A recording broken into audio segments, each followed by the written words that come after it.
लोकसभा चुनाव में बीजेपी दे सकती है अनुप्रिया पटेल को बड़ा तोहफा। अपना दल एस ने बीजेपी से मांगी 12 सीटें, बीजेपी के रुख का है इंतजार। लोकसभा चुनाव जैसे जैसे करीब आ रहे हैं वैसे वैसे राजनीतिक दल अपनी ताकत बढ़ाने और ज्यादा से ज्यादा सीटों पर मजबूत दावेदारी पेश करने की कोशिशों में जुट गए हैं। बीजेपी की अगुवाई वाले एनडीए गठबंधन में शामिल दलों में भी समीकरणों के जोड़ घटाव का दौर चल रहा है। अनुप्रिया पटेल की अगुवाई वाले अपना दल की ओर से तो 10 से 12 सीटों की डिमांड भी पेश कर दी गई। वहीं जानकारों का कहना है कि बीजेपी ने सहयोगियों के साथ सीट शेयरिंग का अपना फॉर्मूला तैयार कर लिया है।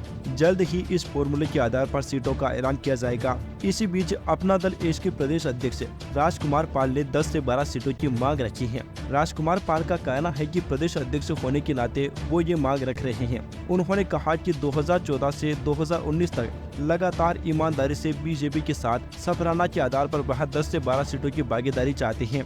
बता दें कि 2014 में अपना दल एस ने 2 सीटों पर चुनाव लड़ा था और दोनों ही सीटें जीत ली थी। इसके अलावा 2019 में भी 2 सीटों पर चुनाव लड़ा और दोनों ही सीटें जीत ली। अपना दल एस के नेताओं का कहना है कि उनकी पार्टी अगले चुनाव में भी 100% जीत के मायने के रिकॉर्ड को कायम रखेगी। उन्हें लगता है कि उनके प्रदर्शन को देखते हुए इस बार एनडीए गठबंधन में उन्हें ज्यादा सीटें मिलनी चाहिए। बता दें कि 2019 के चुनाव में भाजपा यूपी की 80 में से 78 सीटों पर चुनाव लड़ी थी। भाजपा ने 62 सीटों पर जीत हासिल की। 2019 में अपना दल एस को 2 सीटें मिली थी जो उसने जीत ली थी। इस बार यूपी में एनडीए के सहयोगी दलों की संख्या अधिक हो गई है। अब सुबह सपा और रालोद भी इस गठबंधन का हिस्सा है। ऐसे में बीजेपी के हिस्से वाली सीटों में कुछ कमी आना तय है।